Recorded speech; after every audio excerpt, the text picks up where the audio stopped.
అధికారాన్ని అడ్డుపెట్టుకుని దళిత యువకులపై దాడులు చేయించడం ఎంతవరకు సమంజసమని మాజీ హోంమంత్రి వనిత ప్రశ్నించారు. ఫ్లెక్సీల విషయంలో వైసీపీ నాయకులు తప్పు చేసి ఉంటే కోర్టులు ఉన్నాయని చెప్పారు. చట్టాన్ని చేతుల్లోకి తీసుకుని శిక్షించే అధికారం ఎవరిచ్చారని ఎమ్మెల్యే మద్దిపాటిని ఆమె నిలదీశారు. ప్రశ్నించిన వైసీపీ మాజీ ఎమ్మెల్యే జక్కంపూడి రాజా మీద విమర్శలు చేయడం తగదని మండిపడ్డారు. పార్టీకి సంబంధించిన కార్యకర్తలు వాళ్ళు ఏదో తప్పు చేశారు, నేరం చేశారు, ఘోరాతి ఘోరమైన పాపాలు చేశారని చెప్పి వాళ్ళని ఈ రోజున నడి రోడ్డు మీద నడిపించారు.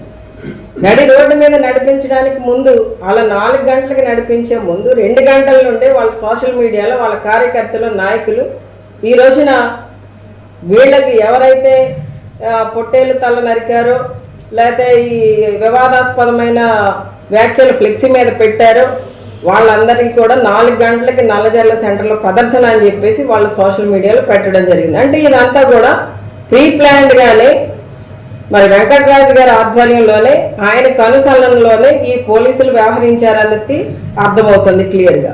మేము దాన్ని క్వశ్చన్ చేశాం. క్వశ్చన్ చేసిన దానికి మీరు ఆన్సర్ చెప్పకుండా ఏవేవో చరిత్రలు చదువుతూ ఏవేవో మాట్లాడుతూ లేకపోతే జగనన్న గురించి మాట్లాడతారు, ఇంకొకళ్ళ గురించి మాట్లాడతారు. ఇది కాదు కదా మేము మిమ్మల్ని అడిగింది. ఈ రోజున ఇక్కడ మా కార్యకర్తలను ఎవరినైతే చోడవరం గ్రామానికి విజయనగరం జిల్లా గంట్యాడ మండలం